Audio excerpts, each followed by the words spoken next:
Welcome to Cars on Call. I am automotive journalist Steve Schutz, and I'm here with, as always, trauma surgeon Stefan Moran, automotive collector consultant Adams Hudson. We have a very special guest. I'm thrilled that we have Mark. Mark Mark's looking around. But if you're a car enthusiast, and we are, then you have heard at least one and probably several of his podcasts. This is Mark Greene of Cars Yeah. Mark, hi. Hey, welcome. Thank you for having me on your show. I get to hang out with three smart doctors this evening, which I'm pretty excited Adams, you've been about.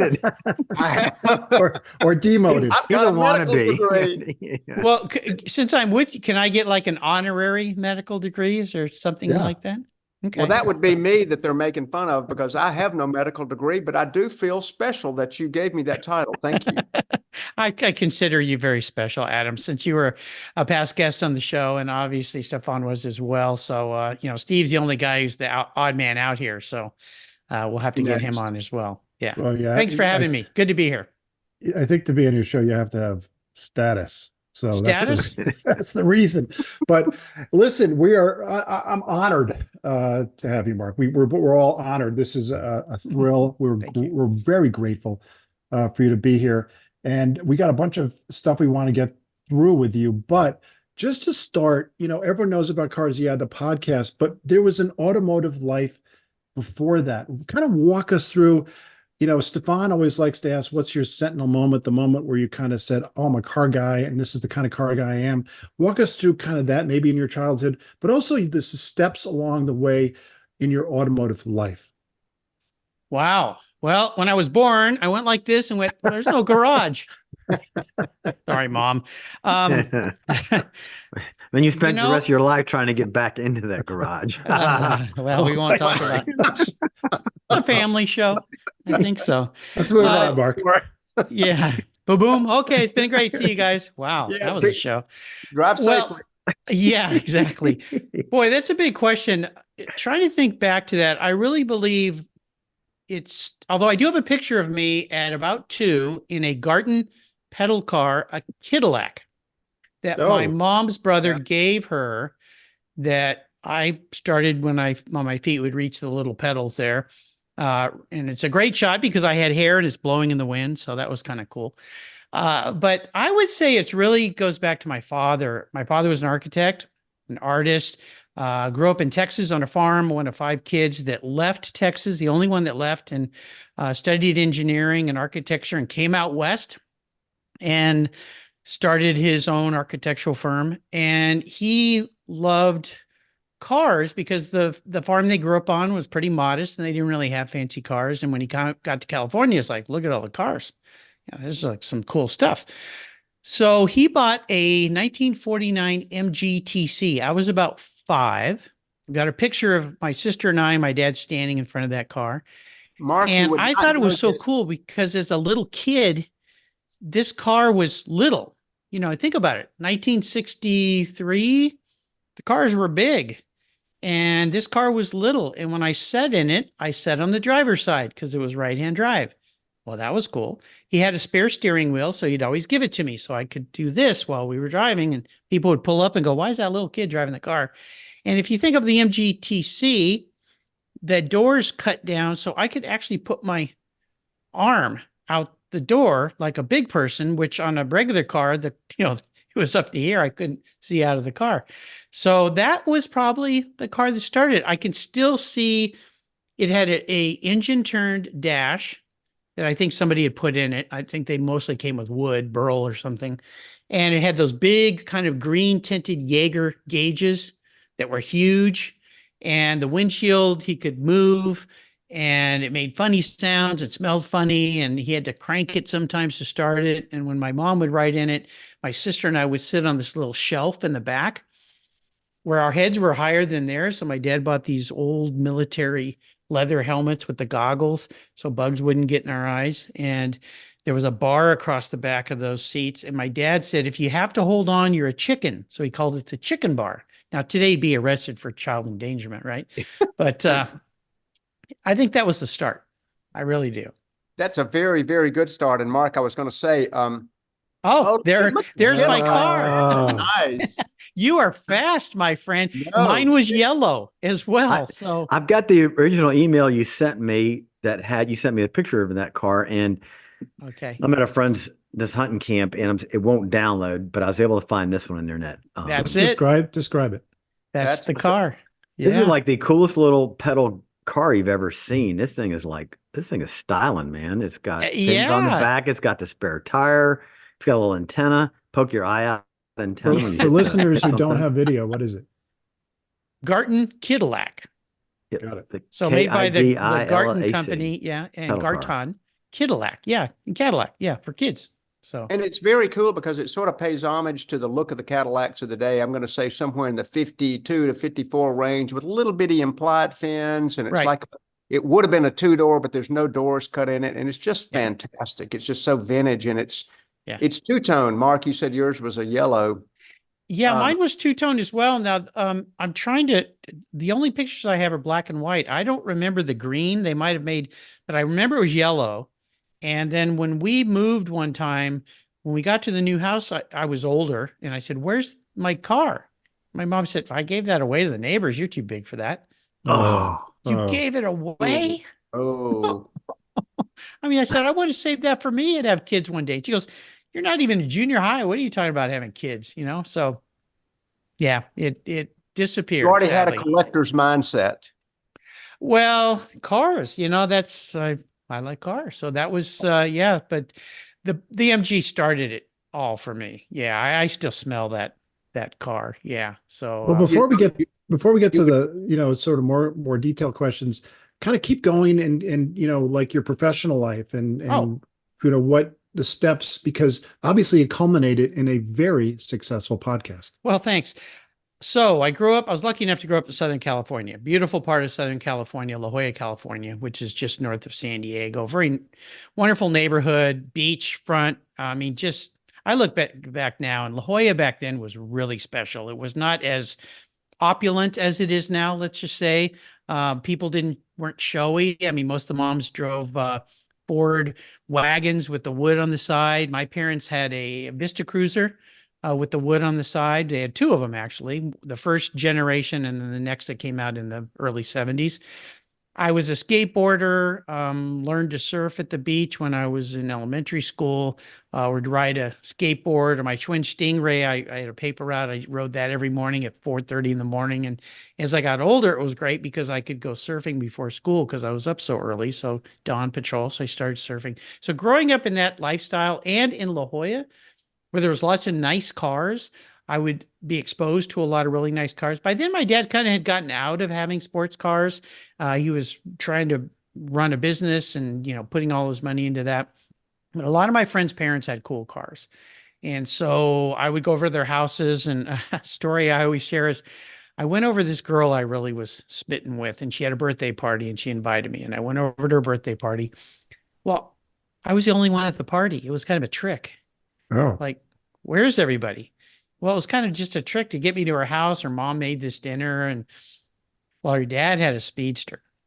And I went out in the garage. He goes, I hear you like cars. I spent the whole evening in the garage with her dad. Did you even see the girl? She was not happy. I never saw her again. No, that was the end of that. But I just thought, and he goes, "Hey, I'm going to be taking her to a Concours event. You want to come with me? You can clean the tires." And so I got to go for a ride, and that bit me with the Porsche bug. Yeah. That was the beginning of that. And I was in elementary school. And then it was like, all I want is a Porsche. I want a Porsche. Dad, please buy a Porsche. And I remember when the 911 came out, I think it was 65, Alan Johnson Porsche Audi, which was the big Porsche dealership in San Diego. And by the way, Alan Johnson was a racer back in the day. I actually had him as a guest on my show probably 6 years ago. We went to there. I remember we didn't drive one, but we got a ride in a 911, and I got to ride in the back in the little jump seat. And I went, I got to have one of these. So growing up in that environment was great. I was always trying to make money. How can I make money? Paper route didn't make you much money, but some.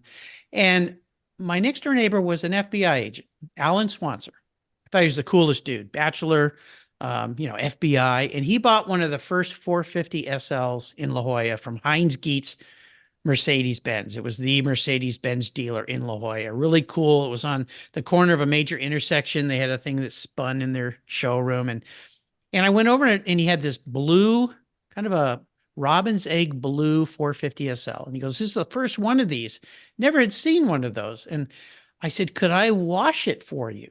And he goes, well, yeah, sure. So I was in junior high. So he let me back it out of his carport and drive it over to the front of our house. And I spent all day detailing that car. And I took it back and he walked down. He goes, Mark, this looks better than when I bought it. And I said, well, thanks. This was really fun. Maybe you can give me a ride in it sometime. You can take the top off. I had one of those hard tops, you know. And so I started to walk away and he said, well, I haven't paid you. And I said, you're going to pay me? And he goes, well, of course. I didn't expect you to do my car for free. And I said, wow, okay. Well, he goes, how much? And I go, I don't know. And so he went in, he came out and he gave me a $20 bill. Oh, Wow. big money. Yeah. It was like, big money. I was going, I only need one more of these and I can buy a brand new surfboard, custom made by McLeod, who was a shaper in La Jolla. And then he gave me a $5 tip. I went home and I was like over the moon. And so my dad said, you look like you liked that. Why don't you start your own detailing business? Go, Dad. Yeah. So that night he helped me create a flyer. I called my paper manager, Mr. Bunny. He loved me because I was a very good paper boy. I always got up on time. I would not even throw papers. I would lean them against my customers' doors. So when they opened their door, it fell in. And I learned that trick from him and they gave me huge tips for being, it was a pain in the butt, but I got big tips. I was money motivated, right? And so I asked Mr. Bunny if I could put the flyers in the papers. Are you sure that was his real name? Yeah, his name was Bunny, Mr. Bunny. Yeah. And so candy little boy. Yeah. Well, that's another story. I had a customer that we had to, yeah. Anyway, that was another story. I think back now I dodged a bullet with that guy, but anyway, I haven't ever told that story before. So that's what we do on the show, man. Just throw it out there. Yeah, like those deep inner memories. I'm with the doctors and the pseudo doctor. So the phone He's started. been demoted now. Sorry. Hudson. Yeah. So the phone started ringing. So all of us, unfortunately, that put me out of the paperboy business. In about a month, I said, Mr. Bunny, I'm done getting up at 4 o'clock in the morning. My phone's ringing off the hook and I've got more cars than I could do. So that started an entrepreneurial concept in me, even though I'll tell you, they don't have them anymore. I don't think they have paperboys anymore, but that was a tremendously valuable business lesson. It taught you responsibility. It taught you promptness. You had to go collect your money every month. That means you had to communicate with people, knock on the door. There's nothing worse than being a little boy knocking on the door and they turn the light off. And you didn't get paid if you didn't collect the money. And some people did that. I was like, oh, I'm out here. It's only $8. So at any rate, I started detailing. And that business took me all the way, paid for my college education, took me all the way through college. And I'll tell you, I had a couple people, we had a little school, but a couple of people didn't know me that well. And a guy came up one time and he said, hey, do you sell drugs? Because back then pot was kind of a thing, high school. And I said, no. And I said, why? And he goes, because you always seem to have nice stuff. You have a nice car, you have surfboards. I thought maybe you were like dealing. I'm like, no, I wax cars in the afternoon after school. I'm like, what? So, yeah, I never did drugs. My parents would have tanned my hide and filleted me and hung me out to dry. So not my thing. So, but at any rate, that taught me all sorts of great things about being in business. But here's the key when we come back to what you guys on Cars on Call, I got to drive some really cool cars. I would take my bike and ride my bike into La Jolla, and I'd go to all the fancy the stores in La Jolla and look for cars. And I made the flyers and I would put them on the windshield.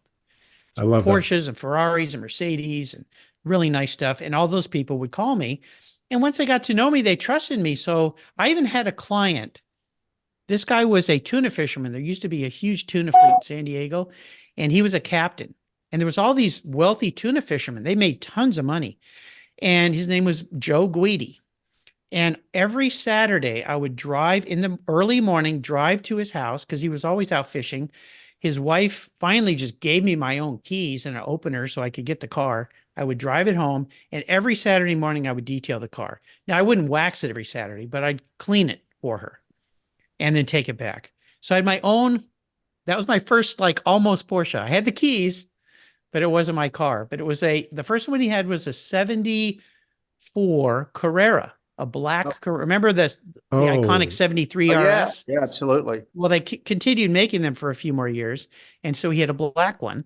And then he bought the first 78, I think it was a 78 SC. Yeah, first year. First year. Yeah, it was a beautiful greenish, kind of a bluish green color with a tan interior. I think it was called petrol blue. There you go. We were talking about petrol blue earlier this week. Yeah. Okay. Almost the color, Stefan, of your shirt or Steve's vest. Really pretty metallic color.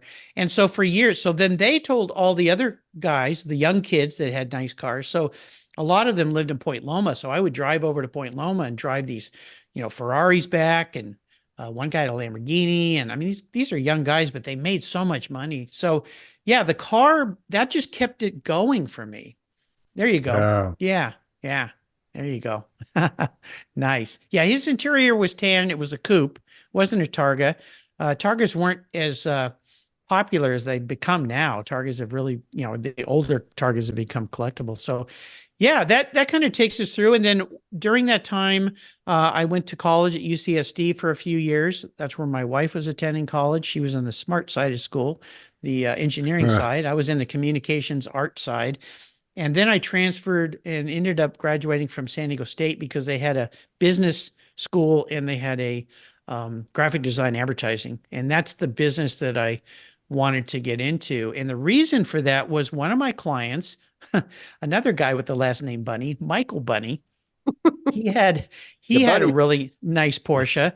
He was a landscape architect that my dad would do projects with. And he lived up in Del Mar.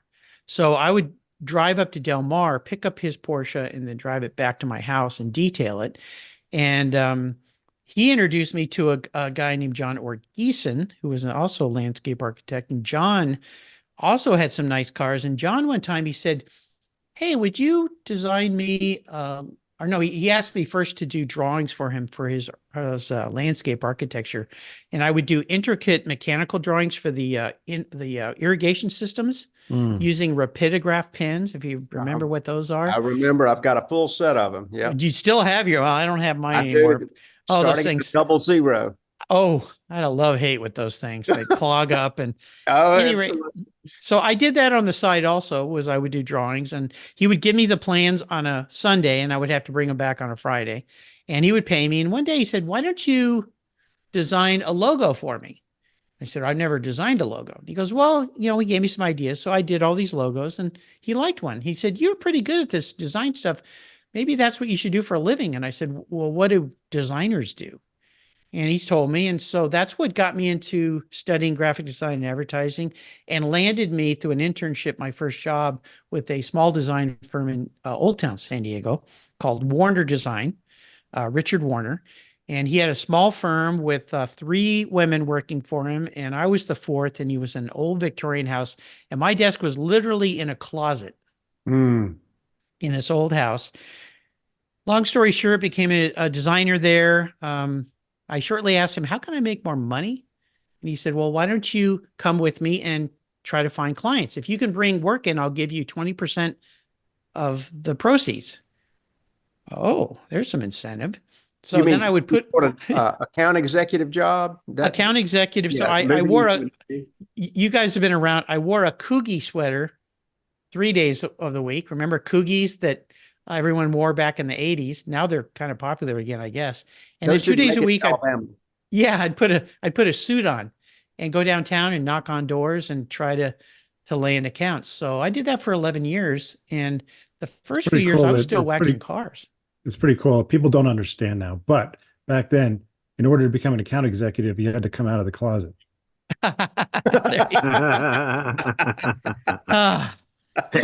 Who told? Where's my agent? She told me this was going to be a good show. I feel like Jerry Seinfeld on that one episode. Mark, as you recover from that comment, I do want to mention that you're sort of like giving us a bit of a paint by number of what, all car guys have this sort of like introduction into automobiles, and we all sort of treat it as a hobby. But it's clear that you were doing, like, as I think at 14, if I read your bio correctly, that's when you started the detailing business. So that was a very enterprising thing to be doing. You said it funded you. I think you're being a little humble in this account that it funded your college education. Oh, it did. Yeah. And you clearly had some self-starterism in you to start the business and then to fund your education, got into advertising and marketing, which you were already doing by virtue of putting your card under the windshield wipers of the Lamborghinis. I mean, Right. you were a promoter /are marketing guy, advertising guy, and it was just part of your DNA. And it's just fascinating to hear you tell this story, because all those twines are now sort of looping Right. together into what becomes your next big foray into the automotive detailing plus marketing Yeah. world. Yes. Yeah, for sure. So when I was finding clients to bring into Warner Design, I got in the mail a catalog. Now, back in the day, before the internet, you got catalogs, lots of catalogs, and I got a catalog from a company called Gios Garage, their first catalog. And I came home and my wife said, "Hey, there's this interesting car stuff catalog." And I looked at it and I'm like, "Oh my gosh." Now, the car that was on that first cover ended up being my car, a 72 911S.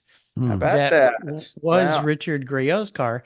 And so the next day I went in the office. I said, "Hey, I think I have a new client for us." So I called him. Well, he pretty much blew me off. We got somebody, goodbye, hung up. I'm like, "Oh, I got to get this account." Number one, the catalog wasn't that good. I know we can do a better job.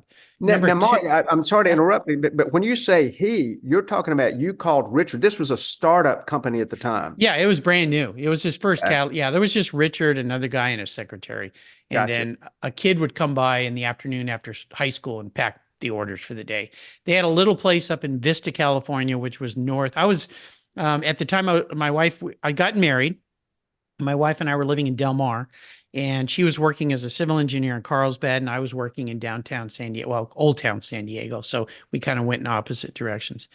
And so I called Richard probably 7 times. He just, every time. Well, how I finally got it was we were one of the first companies in San Diego to get Macintosh computers that could do PageMaker design Cutting layouts. edge. Yeah. Those little boxes. We thought A we died. 256K external floppy and a 256 internal floppy. Oh, yeah. Or a 128. I had a 128K. Oh, right. You look back now and you go, what an anchor. But who'd have thought I'd be Steve Jobs if I knew what was going on here with the Mac in front of me now. So I finally convinced him. I called him and I said, "Look, I'm not calling you to sell you anything. I want to come up and buy about $200 worth of stuff from you."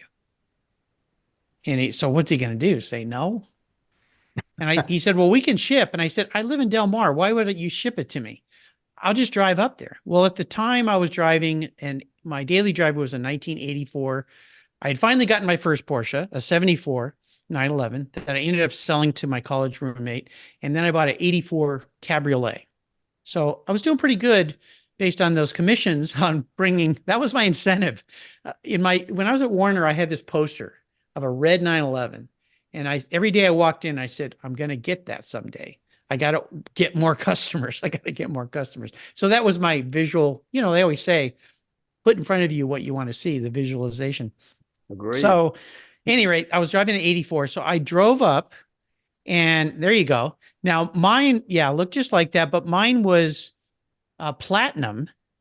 And it no, had, you didn't have red. Okay, you had platinum. the red, my first car was red. My third Porsche was red, but it was platinum, which is a bronze color, which is really beautiful. It had the Weissach look. So the wheel centers were painted the same as the car, but it was a gray market car. Now, remember back in the 80s, gray market cars were like, ooh, you could get this car that was made for Europe, but bring it here, get it federalized. And so mine was a Euro car. So it had all these cool options on it. And it was wonderful. I drove it every day. It was a perfect car for San Diego. So I drove up to Grio's, parked right in front, and I just sat in the car. I said, "If this guy's a car guy, he's going to come out and talk to me." And so I just sat there and he came out. He goes, hey, and I go, this is perseverance defined. yeah, it is. I'm a bit of a bulldog. So he came out. I didn't introduce myself. I said, hey, I came up to buy some stuff from you. I have this catalog. He goes, oh, cool, cool. And so we're chatting and he's asked me about my car because he was a Porsche guy. And he goes, look, I got this guy coming. I think he's going to buy some stuff. I think he's going to try to sell me some things. So, and I said, really, what's his name? And he goes, Mark. And I said, that's funny. That's my name. So there's a very long rest to that. Anyway, I ended up landing the account a couple years later. He said, why don't you quit the ad business and come help me build this brand? I'll give you a percentage of the business. It was a big ask because we had all our family there. At the time, we had a little girl and we knew we had a little boy coming. And he said, by the way, I'm leaving California. I got to get out of here. This state is crazy, taxes and everything. So he said, I go, where are you moving? And he goes, Seattle area. And I'm like, well, it rains every day. I've got a convertible. I literally said that. And he goes, look, this is your future. We're going to build this brand together. And so he sold me. We left all our family. My wife left her career. She ended up staying home to be an at-home mom, which was the best decision we ever made, and spent 20 plus years at Gios Garage, helping build that brand. Started as the marketing merchandising guy, but back then we wore all hats, grew the company. And Mark, there's even a rumor going around that you might have been the mother-in-law in the photo. You guys just, if I'd known this, possible? If I known this would be a tell-all show, I might have said I'm busy. Sorry. Yes. Okay. I'll tell the story. Mother-in-law. Wow. People that have been longtime customers of Gios Garage know about the blue-haired mother-in-law. Do you guys remember that for context sake? Yes. Okay. I used to get the catalog. Okay. Late 90s, early 2000s. It was fabulously written, and Mark, take a breath. It was fabulously written because Richard would position himself as a guy who occasionally had to clean his mother-in-law's car, or his mother-in-law demanded something of him. And the copywriting was just brilliant in that catalog. Because funny. Because I did all that copywriting. I know you did. And I'm telling you, it was wonderfully done because it was not product after product after product with its own description. It tended to interweave a little bit of a story, which is how the mother-in-law came to be. Yeah, I had to be Richard because I came from the marketing world where it was problem solution copywriting. Richard had started writing the book before I got there as first person. And he picked on his mother. He said, this product's so easy to use, even my mother-in-law can do it. Now, I knew his mother-in-law. She was a dear, sweet lady. And so, but he picked on her with permission. Mm-hmm. And so, anyway, he said at one time, he said, people keep saying, who's the mother-in-law? I said, maybe we should create the mother-in-law. I'll dress up like my mother-in-law. This was Richard. And I'll be the mother-in-law. And so I said, okay. So we were planning this photo shoot. I art directed all the photo shoots. I'd bring the cars in. And he wanted a shot where the mother-in-law was using the random orbital, which was a new product for us. Back then, that was kind of a dicey product. But made by Porter Cable back in those days. You've been around for a while, haven't you? Yeah. We quickly became the largest seller of Porter Cable random orbitals, by the way. And I'm a doctor. Yeah, there you go. So I hear. Yeah. Me too. I'm a psychologist. You'll know that if you listen to my show, because I do ask some very in-depth mental questions. So anyway, the photo shoot's like this. He said, I want to be in the car looking through, and it was in a Lotus Elite that he had. It was a beautiful lavender color with a red interior. And he said, the mother-in-law should be facing me so we don't see her. He goes, why don't you dress up like the mother-in-law so that people don't see your face? We'll see the back. So we bought this old muumuu from the Goodwill, a beehive wig like Marge Simpson wears. We put some screwdrivers in the wig, and I was sitting there doing it. Well, at one point, he had asked the photographer, wonderful guy, David Bell, who shot all of our stuff. He said, some point during the shoot, get Mark to look at you and take a picture. So he goes, hey, Mark. And I turn around, he takes a picture, and I go, very funny. So we go on, I figure everything's done. Well, about a week later, we had we called the Wall of Fame in our office, and I had framed all of our catalogs. And in the middle, they had made a fake catalog cover with me looking at the camera saying, you know, my mother-in-law, as ugly as she is, can still polish the car, you know. So I walk in and everyone's laughing and coming in my office going, looking good, Mark. And I'm like, what are they talking about? I finally figured out. So that was the start of the mother-in-law. So from there, we started using her as this, you know, fictitious character. And we very carefully put her in. In fact, I was on the cover of almost every catalog for probably 10 years. We would hide her kind of like the Playboy bunny, but in a reflection, you know, on the cover of Playboy magazine. I've never looked at one, but I hear they did that. And it would be in a reflection, or it would be, you know, maybe once in a while we would use her as a product prop. You know, like we had these really light ladders and she's holding 2 ladders with her finger, but it was very sparingly. Well, one time a customer sent a letter to the mother-in-law. It was my first, and I got several after that. My first love letter. Dear Richard's mother-in-law, I just love you, you know, this whole thing. And he was a doctor from New York. And so I wrote him back. I sent him a picture in a frame and I kissed it. And we sent it back to him. And he sent a picture of it sitting on his desk. And he said, my clients come in and they see this picture with my full face and they go, who's that? And he goes, oh, that's my mother-in-law. And they always like, ooh, she's one ugly mother-in-law.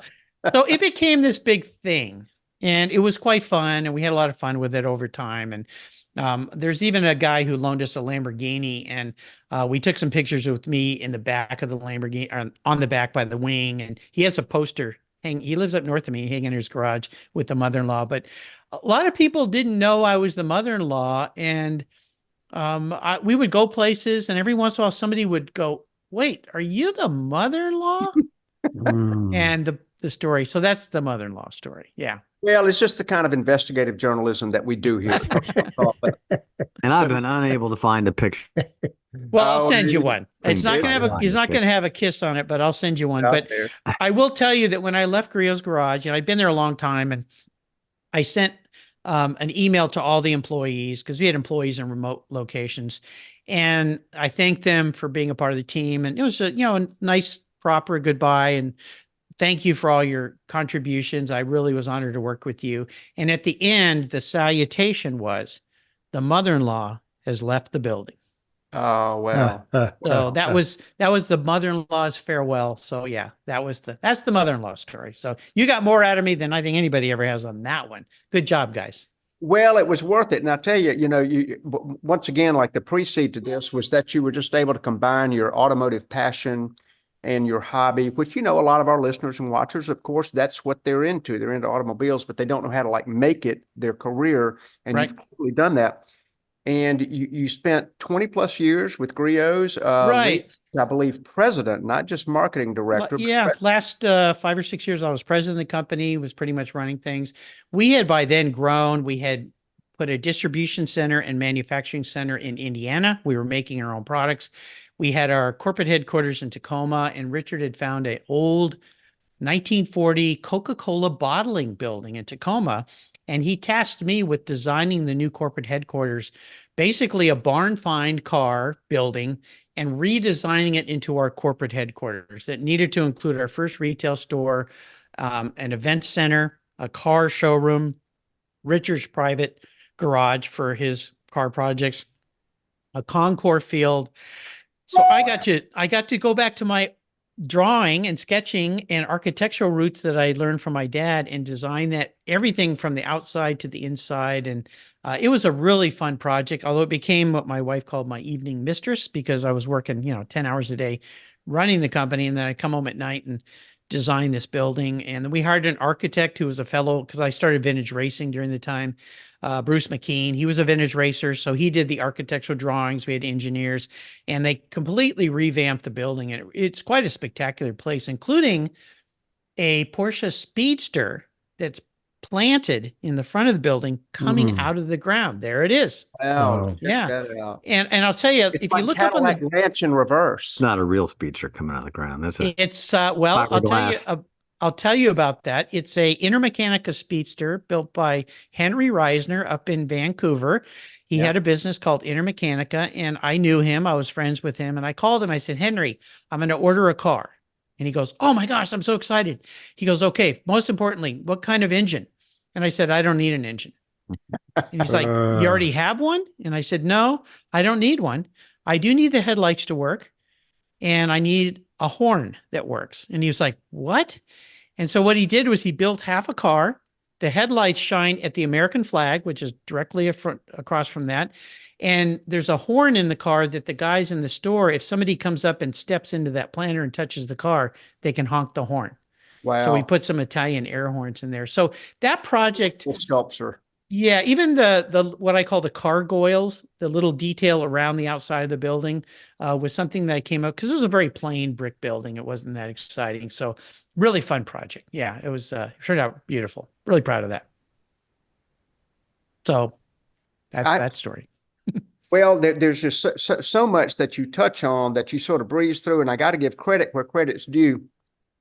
At the time that you went to Gios Garage, I mean, basically all anybody knew about detail products were the turtle wax and the Simon Eyes that sat on the shelf, and possibly Meguiar's was sort of coming out of their own, from the commercial side. They were coming to a retail side, and Malm's Carnu was probably the first esoteric sort of boutique brand that anybody knew of. And then Grio's come out, and you do not have to take credit for this because we already know where credit is due. Obviously, Richard's enthusiasm, thankfully Richard's financial backing, and then your ingenuity and your interest in marketing made it where detailing was a business. Detailing supplies was a business. There wasn't an Adams product. There wasn't a Chemical Guys back in those days.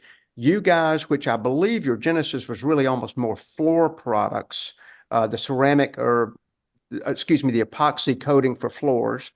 And then it got into detailing products.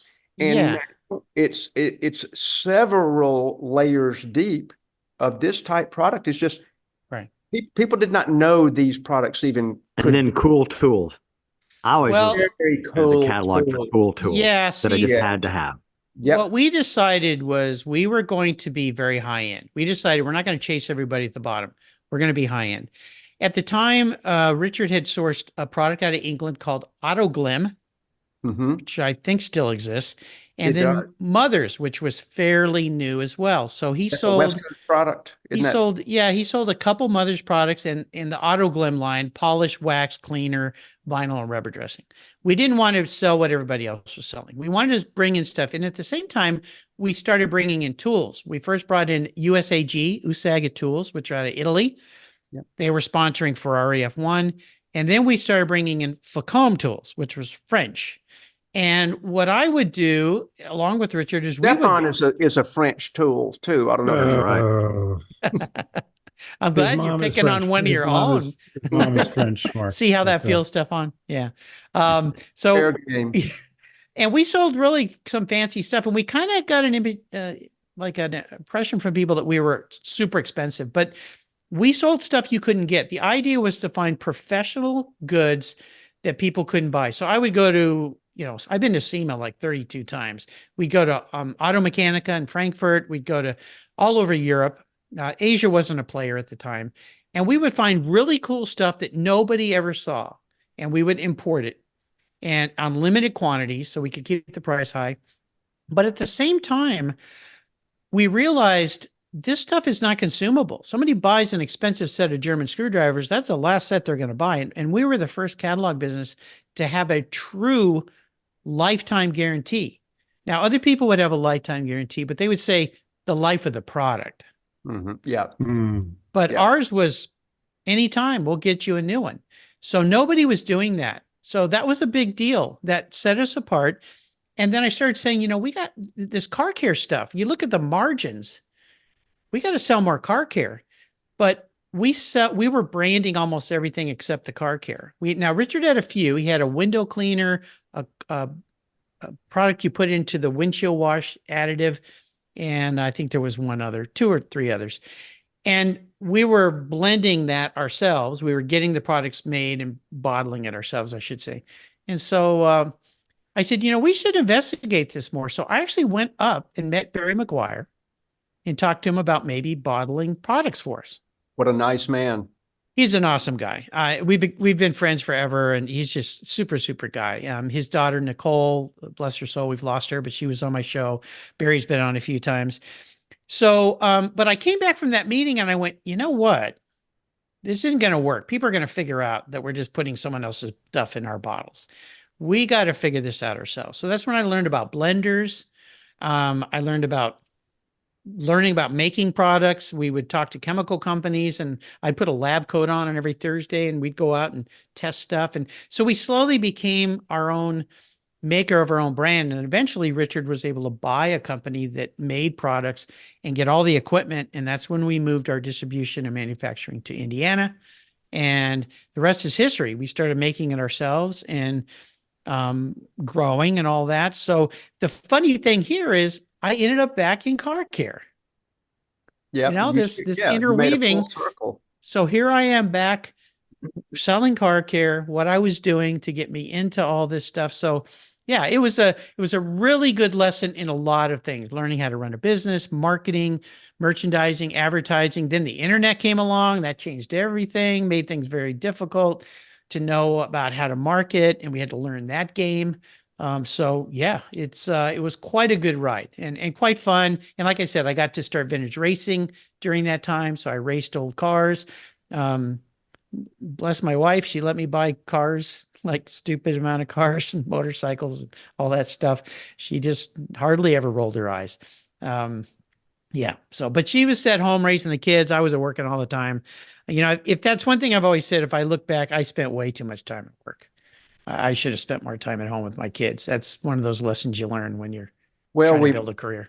But you make those decisions based on the information and when duty calls, what's at hand. And you do what you feel is the highest value work at the time, and providing for your family is certainly high value work. Right. And plus, here's the key, which leads into my podcast. I was doing what I loved. People all the time would say to me, I want a job like yours. And part of what led me into my podcast was a friend of mine, Bill, who raced with me. He's a neurosurgeon. And he used to come over every Thursday night. I'd have boys' night out. I would invite a bunch of friends over. They'd bring their cars, and I'd give them all these products and tools to work with. And I'd say, use this stuff and tell me what you think. It was a market research. And I'd buy pizza and we'd have dinner. And Bill was consistent. He was always there. We've been good friends ever since, 30 years now. And one night he said, he was the only one there. And he said, I wish I could do what you do. And I said, Bill, you're a neurosurgeon, a pediatric neurosurgeon. I mean, you save people's lives. And he's got this dry sense of humor. And he goes, well, most of the time. And thank you, Bill. I mean, he's humor. Yeah. He's got this, Dr. Humor. And so I said, yeah, but you have a real job. I mean, your job is important. I just sell stuff to car guys. And he said, well, my point is I love cars, and he does. And he's retired twice, but somehow he keeps getting pulled back into neurosurgery. Now he's working for 2 years in an army hospital in Germany, saving lives. And Bill, if I do this wrong, I think he's almost 70 now. So might be a little older, but just a, top-notch surgeon. And in fact, several of the friends I have now, he's saved their kids' lives that had tumors in their brains and things like in their spines and things. So, and I said, well, what do you mean? He said, well, you're doing what you love. He said, I love medicine. Don't get me wrong. But he said, I'm a mechanic. I crack skulls. I go in, I fix the inside, we patch them up, and I go on. But I love cars. Stefan, that sounds like you. Isn't that your surgery life? That's trauma surgery. Everybody breaks differently. It's like we said, I had a partner said, trauma is awesome because it's like Christmas every day. Oh, gosh. You never know how they're broken on the inside till you open them up. And then you've got to, we call it MSU it. You got to make shit up to put them back together because nobody breaks the same way. Well, he worked shot or stabbed. So he worked in the emergency room many nights, and some nights he'd call. In fact, was an early experience. He was supposed to come over for boys' night out, and the phone rings, and I answer, and there's this woman. She goes, "Hi, I'm Nurse Sally. I'm working here in the OR with Dr. Morris. He can't make it tonight because we're doing a surgery." And I hear this sound in the background. And I'm like, Are you in a dentist's office or something? She goes, no, they're cutting open somebody's head. He Oh, was in a a car craftsman. accident. Yep. And Craftsman I'm like, tool. Battery operated. and Yeah. I'm like, and he bothered to have you call me? Really? Wow. So anyway, I hold physicians in very high esteem. So, Well, and that was Steve, a pretty good imitation of a high-speed rotary going on there. Apparently you spent some time around them. But you know, Mark, I guess you're saying that the doctor was a little bit of like an influencer to get you to do something else, to make this transition from the car products into really, it's now even a fuller circle, because Yes. it's all started with your interest in automobiles and maybe the Yeah. people that you met who were also car guys and car girls who were all into that body of work. And Yes. so when you transitioned over to cars, yeah, obviously it was inspiring automotive enthusiasts, which I believe is your three-word tagline. Good Yep. job keeping it short.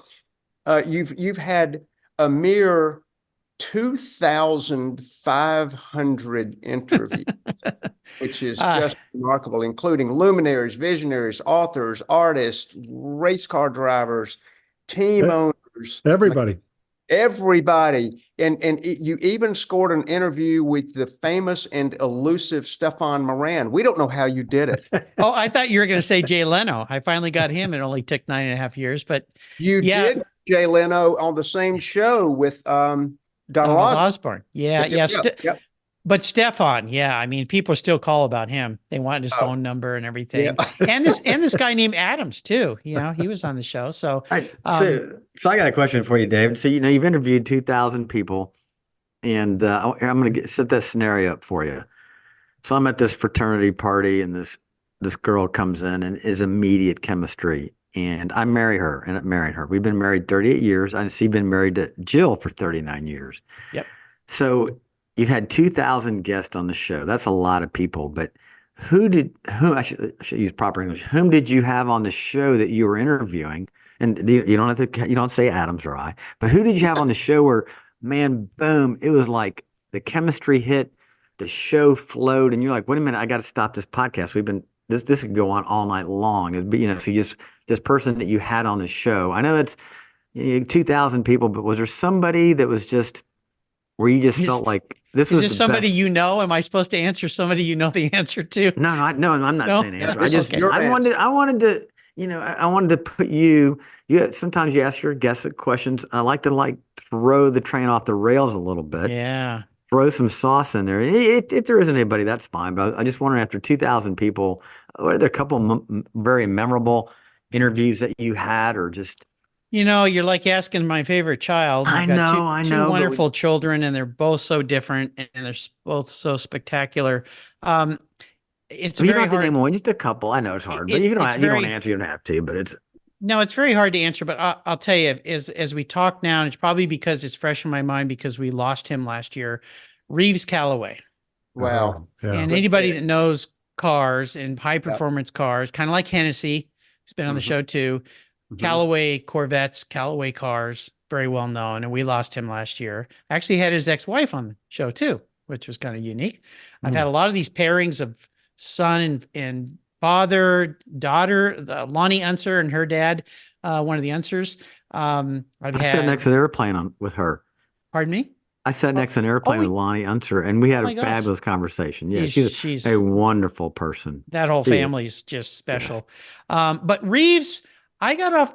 We were having so much fun, and I'll tell you something. What I do is like Forrest Gump's box of chocolates. I never know what I'm going to get because most of my guests I've never met. I've never spoken to them. When they call, that's the first time we've ever connected.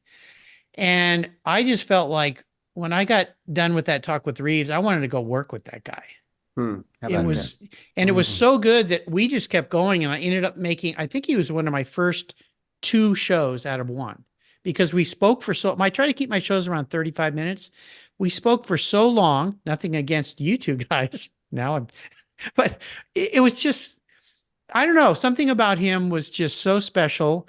And I've had that connection with a lot of people. The great thing is I become friends. Here we are talking. I feel like you guys are my buddies.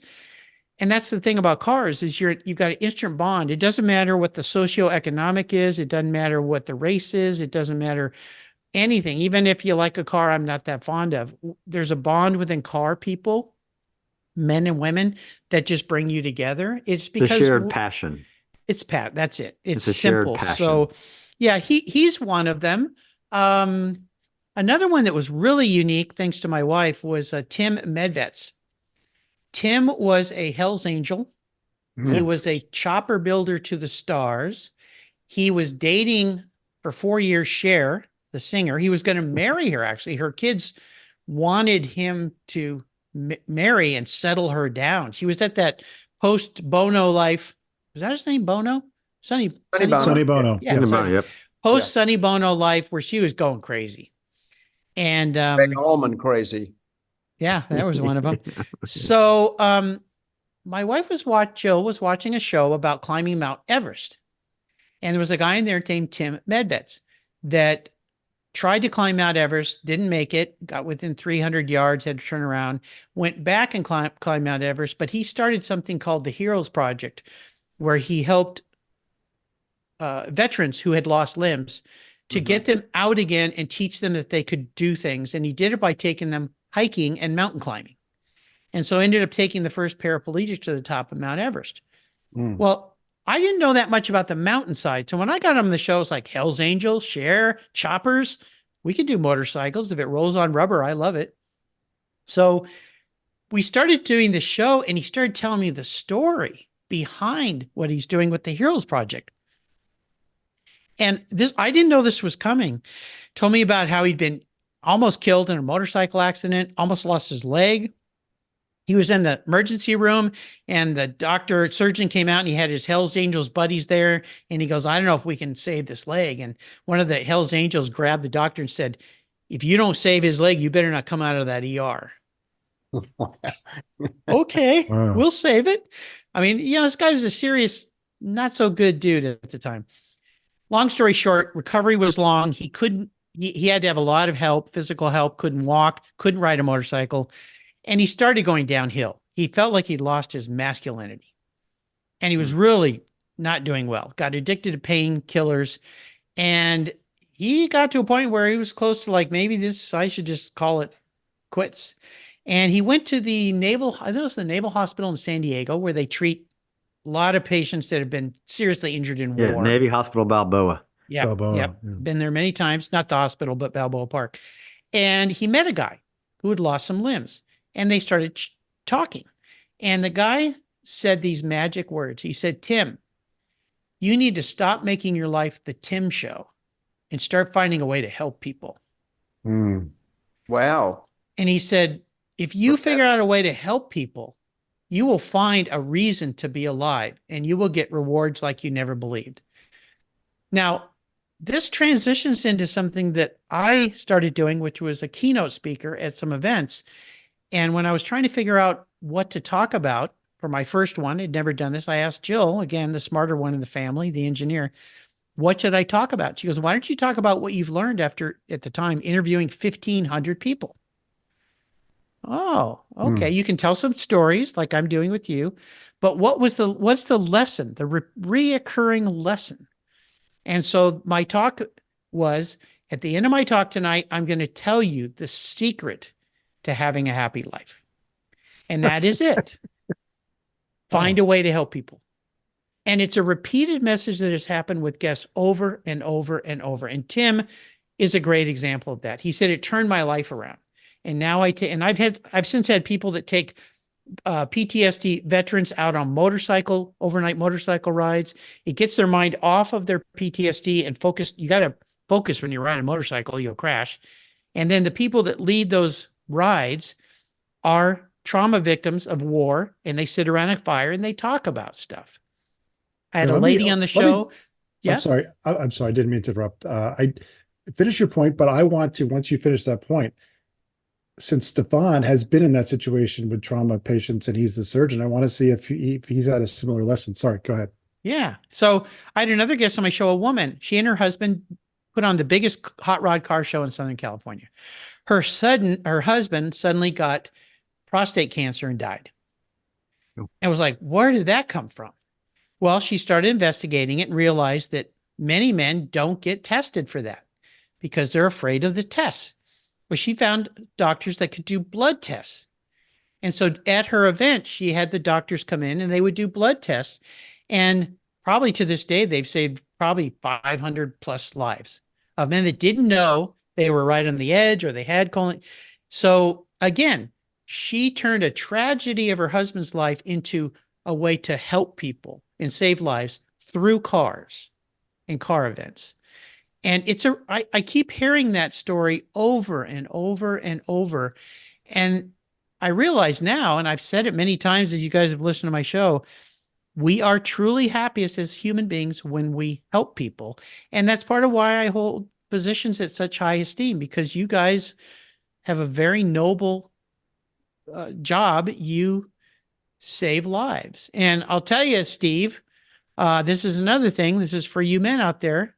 Next week, I'm going for my colonoscopy, my There you third go. one. Yeah. A lot of guys good. I've had friends that have gotten colon cancer because they didn't go do that. It's not that bad. Go do it.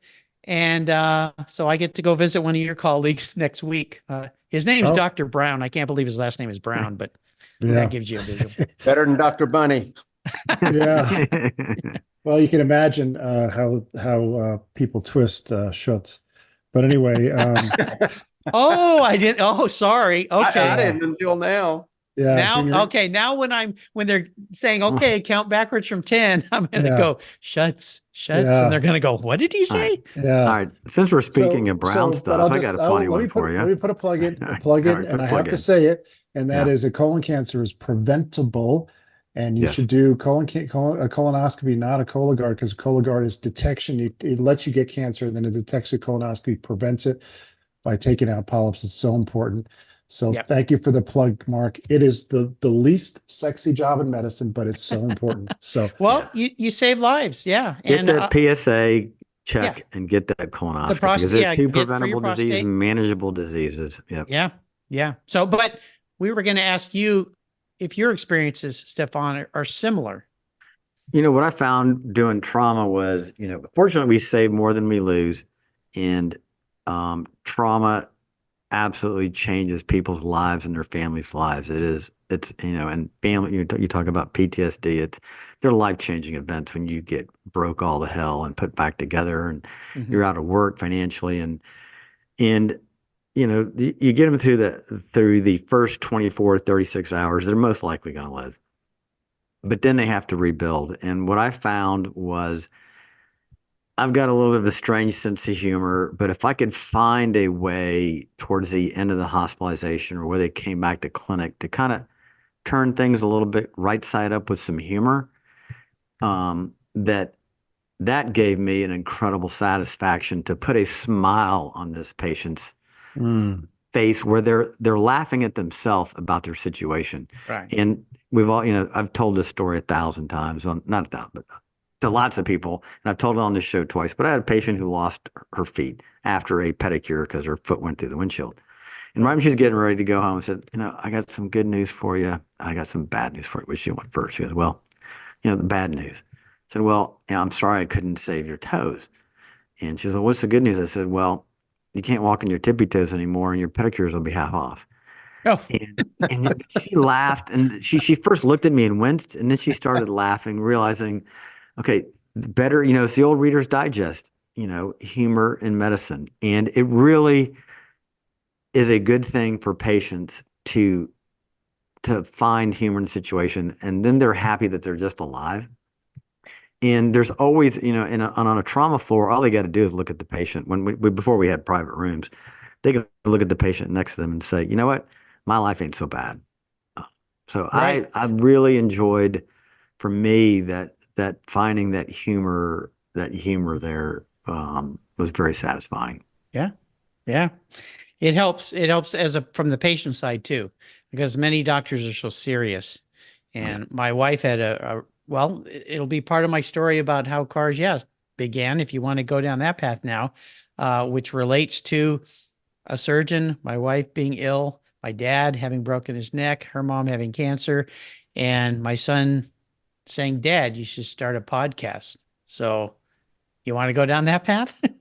Well, I think as we're talking about transitions, which is, it's funny how it completely parallels what you said about having met the gentleman committed to helping the Wounded Warriors. That was not the name of his charity, but I mean that. Heroes Project, yeah. But in that regard, and then the transition of people who have gone through trauma, and it changes their lives and their outlook. And of course, the common ground that you've shared about automobiles sometimes being the bridge of that gap. Looking to bridge here, you've been so successful in many. It almost sounds like we're talking about three different people. Like when you started Yeah. off with the detailing and what you had done I from guess so, yeah. well, seriously, from the advertising world, and then into Grios, and now into the podcast. You've done so many things and been so many chapters. What would you say is next for Mark Greene? Next, Grandpa. Grandpa. There you Okay. go. Hey. Wait, That's the only reason you have kids anyway. Is there? We have You want one to be on a the way. grandparent. Well, we have two already here. We have little 5-month-old Evie. My daughter's had two children now. Paige, Evie, who's 5 months old, and Gunner, who is 2.5 years old. And so, yeah, having grandchildren has really wrapped me around the axle. I never, I always hoped my kids would have children, It but wrapped you around the axles. in a good I'm gonna way. have to use that one. Yeah, Okay. it twisted me all up because it hit me in a way I didn't think it would. It was just like, whoa. When you first see that little guy, you hold him and you're like, and then you look at your daughter in a whole different light as a mom, Yeah. and it's just like, it's overwhelming. And so, yes, so I left Grio's and I was 56, I think, and I was trying to figure out what I was going to do next. At the time, we were having some serious trifecta challenges. Talk about traumas in our family. My wife's mom had gotten cancer. My dad at 80 he's a very active guy. He was very active, healthy, yoga every day, at the gym at 6 every morning. I mean, just in great shape. And he was building a deck because he started a program called Living Through Art, where he was teaching terminally ill patients how to create art. Again, PTSD type stuff where people knew they were going to die. And he would bring them to his house. He had this house in a canyon in San Diego, and he built these art decks where he would teach them how to create things, clay pottery, painting, drawing. And it was get their mind off their imminent death. And then they would create something they could leave behind for their family. Most of these people were not artists. So that paints a picture of the kind of guy my dad was. This was after he retired and wasn't being an architect anymore. And he was up on a deck, and he had some guys helping him, and they had fitted the railing, and they went to lunch, but they didn't put the bolts in. Oh. And he went out there to look at the work, and he leaned on the railing and went right over, fell 10 feet and landed right on the top of his head. Oh, Broke his C2 vertebrae. Ugh. So get a call from his doctor. Hey, this is Dr. So-and-so, San Diego. Your father's in here. He's had a really bad accident. He broke his C2 vertebrae. That we call that the Christopher Reeve break. Mm. And I went, he's paralyzed? And he goes, no, I probably shouldn't have said that. And I said, he's dead? And he goes, no. He goes, okay, let's start over. He's not dead. He's not paralyzed, but he's not in a good way. He said, if he wasn't so healthy, he wouldn't be with us right now. So my dad went through this long period, the big halo thing and everything. And then Jill's mom was ill. Well, at the same time, my wife got what's called a large cell tumor in her tibia.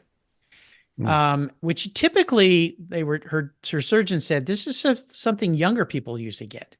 It's kind of rare. You're the oldest patient I've ever had with this kind of, and it's, as you know, you doctor, it's like Pac-Man. It's like cells gone crazy. And so she had this big area. It was all eaten away, and she had to have a surgery. They curate that out and pack that wound with cadaver bone. So she has, she says, her angel partner, somebody that was nice enough to donate their body to science. And so her recovery was quite long. She was in bed for a long time. I had to carry her. And so she went from being the one who cooked dinners and cleaned and had taken care of the kids to in bed and would ring me on the phone. I have to go to the bathroom, come and get me, or time for a shower. So my son was in college. We had just put my daughter through a private college, so we're licking our wounds from that cost. And then my son was attending RISD on the East Coast, Rhode Island School of Design. And I was talking to him and I said, I need to figure out something I can do from home. So I can stay here and take care of mom. We were flying back and forth. I was to see the parents that were ill.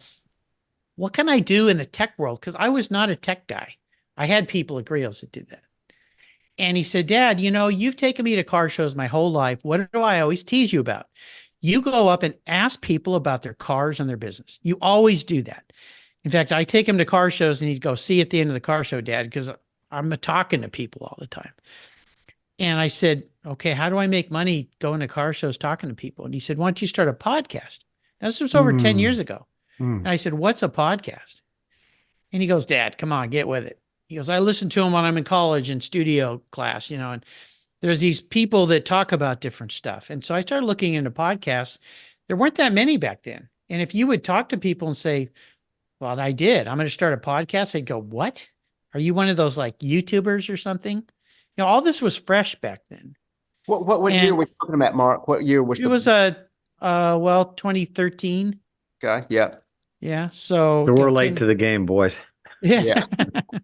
Yeah. I was going to say to you guys, and by the way, I didn't say this, but congratulations on show. You went over 100 shows.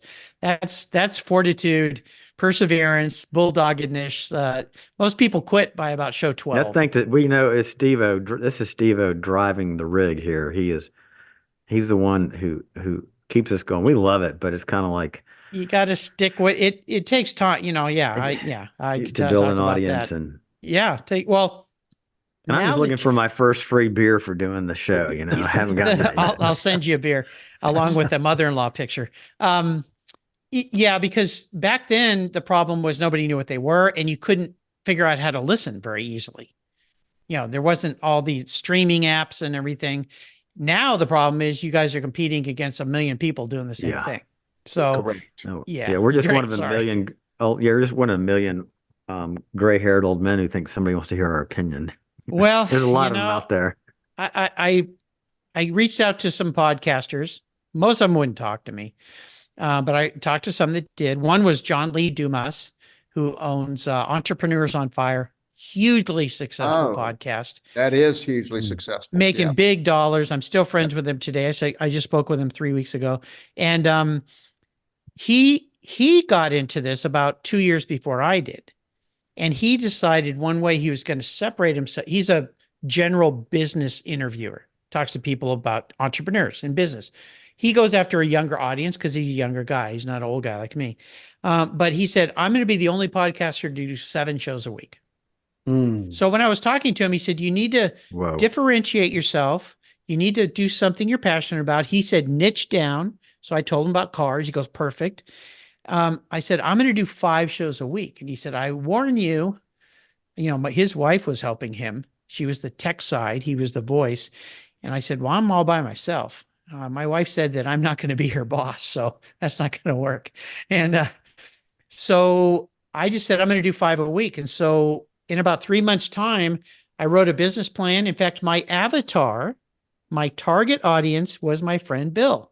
I wrote a 3-page thing on Bill is at the time, 60-year-old male who's into cars. He has cars in his garage. He makes money. He loves cars, wants to do things around cars, and he would be interested in listening to that. But I also wanted to teach people, it goes back to my comment or the comment Bill made, my focus, and that's where my trademark, Inspiring Automotive Enthusiasts, came from. I wanted to inspire people like Bill that wish they were working around cars, but weren't. And that's where my slogan, I trademarked, the Cars Yeah logo, what I was doing. So every time I would do a show, and why I drafted up my questions was all about, how did you do this? Where did the passion come from? What's the business like? And then we get into a little bit of their personal side. So there again, this whole wrapping back into the thing. And I'll tell you, everybody I told I was going to do this, even my best friends, they would smile and go, good for you, Mark. And you could see in their face going, you are freaking crazy. I mean, why don't you go run another business or something? Well, there's never been a visionary who wasn't called crazy by the people closest to him. So, well, it was it was a weird thing to do back then, especially for, it was all what young people were doing. I was like an old guy, 56 years old. But you brought a young energy to it, Mark, and you've done an incredible job. And Oh, as thanks. we are into the final lap, you're approaching that finish line here Okay. of just time constraints, but you're also approaching the finish line of cars. Yeah. Do you have a next vision for you other than being a great granddad, which you already are, or are you gonna settle back into that role, or do you have something else cooking? I hope this isn't the finish line. I love it. Yeah. Well, I decided this actually last year to try to sell cars. Yeah. Oh, And I actually had a buyer, friend of mine. And Okay. we spent a whole year kind of planning how we're going to do this, trying to come up with a number. Not too many podcasts have ever been sold. I only could, John Lee Dumas knew of 3. I spoke with them. 2 of them couldn't really tell me much because of NDAs. One of them was a horse podcast, and he'd been asked, a big company bought him and they required him to stay on for 3 years. And I said, why did you sign that? And he goes, yeah, that was a big mistake. Yeah, 'Cause that's now, called a job. yeah, now I'm an employee. And anyway, so I thought I had the show sold. I won't go into why it wasn't, but it had to do with health issues and stuff for my friend. And so at the end of last year, the whole thing fell apart. And I'm like, I was all ready to like transition and actually do the R word, retire. And spend time. I want to spend time with my kids. I want to spend time with my grandkids. I do have a couple side projects I'm thinking about, but I don't at this point want to start another business. I want to play. I want to get back into photography, which I was really big into that I don't do enough of. Maybe even write a book about this experience. People keep nudging me. I don't know if I want to write a book, but I actually had a guest on my show who's a ghostwriter, so maybe she can help me with that project. So when it all fell apart, I went, oh, now what? And when you're ready to do something, it's like it's like selling a car. When you're ready to sell a car, like when I sold my Orange Crush, and my followers know about Orange Crush, you guys know about my 87 Turbo, very rare car painted in a rare color that Porsche wasn't even a Porsche color, but it was painted that color at Porsche. And I had it for 14, 15 years. And I finally got to the point where I was ready to let it go because it had become too precious. I like to drive my cars. It was worth too much money. That was good for me, but I wasn't driving it. So I told Jill, I like the idea of owning the car better than I like owning it because I don't want to drive it. I'm afraid it's going to get hurt. Someone's going to I will never leave it parked somewhere. Somebody might vandalize it, or someone might drive over the front of it, a big Escalade. They don't even see it in their mirrors. So when you're ready to let something go, you kind of go, oh, I'm ready to let it go. And you can listen to I actually had Randy Nonnenberg, who owns Bring a Trailer. Well, he doesn't own it anymore, but he still runs it, as a guest on my show. In fact, he announced on my show that they were going to start doing an auction. He gave me a scoop, which is cool. Later, he came back the day my car went live on her show, and then we had him back when we sold it. So like Cars, yeah, like Orange Crush, I was ready. So now when the whole thing fell apart, I'm like, now what do I do? Because I'm like ready. I've got these 2 grandkids. Unfortunately, they moved to Arizona. So, I want to go to Arizona and spend time with them. But I don't want to just stop. I know that this brand has value to somebody. I've created a system that I can hand this to somebody and show them how to do it. And it's not Mark Greene's podcast. It's Cars Yeah. Now this has become a little bit of a challenge with potential buyers. And well, how could it be without your voice? And I believe I don't have to be the voice, but it has to be somebody passionate. It has to be a car person, because us car people can sniff out a non-car person in a second. You're sorry. Yeah, what I would say is your questions, I think it could, because it can go to somebody else.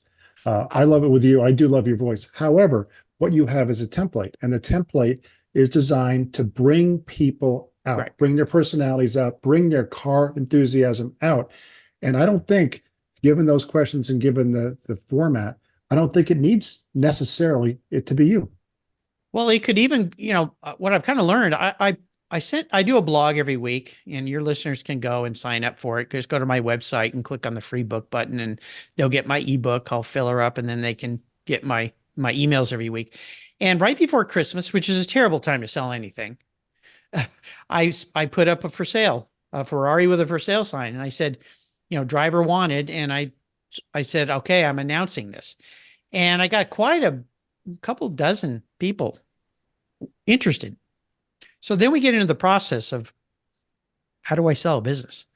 Never sold a business. I don't know what I'm doing. How do you value a business like this? It's so unique and rare. So I have a good friend who lives here. He's a mergers acquisition guy. He has been a godsend. He has helped me so much to kind of walk me through the process. I've received a couple offers. I don't like the way the terms are aligned, so I said no to those. So I'm still talking to people, and it's a roller coaster ride. It's like when you sell a car. You have the tire kickers that come along. They can't afford it, and they kick the tires, and they might want to drive it, and you're not sure you want to let them drive it. And then you have people that are more serious, that I've had a few that are way above me in the business world. I mean, very wealthy people, and you kind of feel a little intimidated because I have this little thing here, but they've helped me see, even though in the case of a few of them, they've decided not to go through with it, but they've helped me see that there is something that they would like to do with this. And for me, it's the audience. I mean, the value I think is really in the audience, because I have a good following. I have a strong following. Yes. And it's just from time and an honest voice, and liked, I think, by most people. So that's what I'm doing now. And my hope is, although I've always said there's no hope in business, so I shouldn't even say that 4-letter word. My plan is to keep putting it out there and fishing it out there. In fact, now that we're in September, I'm going to start putting an ad in my own podcast that the car is for sale, because I only announced it to my email list, and I got that much reaction. So I think if now I start putting it into the ears of people, I might open a floodgate, which is good, but that could be bad, because it's very time consuming, this process. And for me, it's kind of emotional. It's like letting go a piece of me. And at the time, you're kind of trying to sell. And what I decided to do, thanks to my mentor, he said, don't sell the business, let it sell itself. He said, when you talk to people, the first question should be, what do you want to do with cars? Yeah. Yeah. And Well, make sure that they're going to take it in a place that you want it to go. So it's been an interesting, for people that have been interested, they go, that's an interesting first question. Most of it is, how much money are you going to give me, and see ya, So, well, it's about buying into the concept. And I think your mentor was exactly right. It's not a dollars and cents transaction as much as it is a transfer of enthusiasm. And I would that's a nice way to say it. Well, I would not be discouraged one bit about the and it doesn't sound like you are, but about the potential buyer that did not manifest. Similarly, I've sold a couple of businesses, and I had on the last one nearly the identical thing happen, where me and a company had gotten pretty close to, well, we actually got to the altar of this entire thing, and then for philosophical differences, it was not a money thing where people left the closing room mad. It was just a philosophical difference, and it caused a split. And I must have thought for the next 2 months, almost every day, like, what happened? What happened? What happened? And I got real analytical, and you're probably replaying what could have changed. Right. What would I have done differently if I had to do it over again? And I'm telling you, regardless of where you are spiritually, it felt like that's where exactly I was supposed to be at that time, because mentally, I then became ready to sell.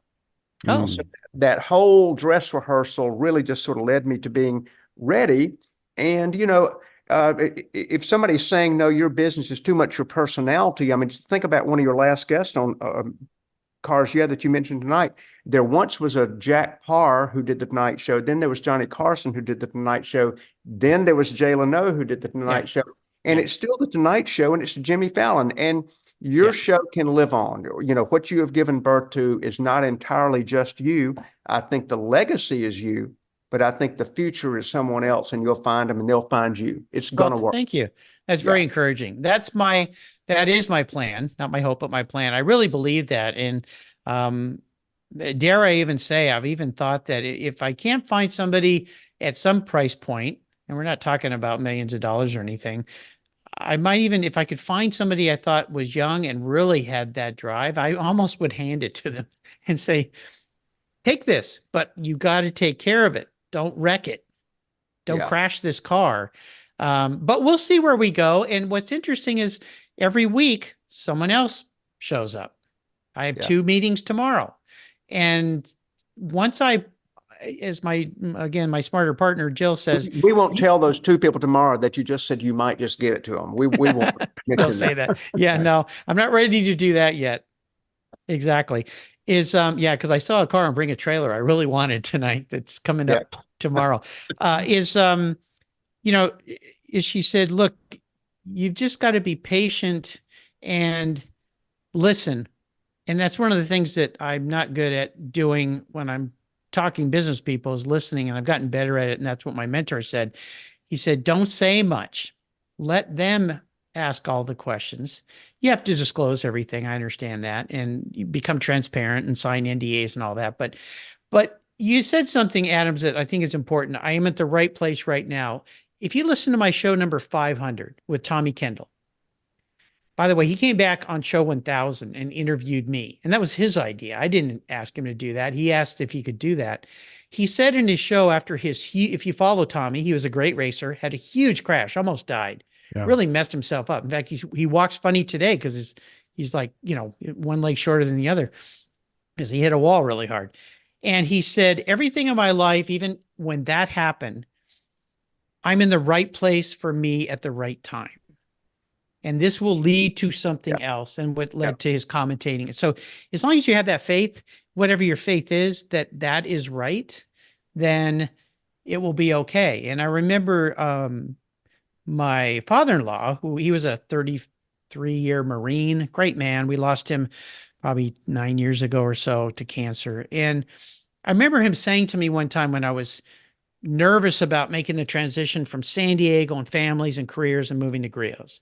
And I talked with him and I said, I'm kind of freaked out about this because this is like, what if it doesn't work? And I remember him looking at me, this Marine, and he said, everything will be okay.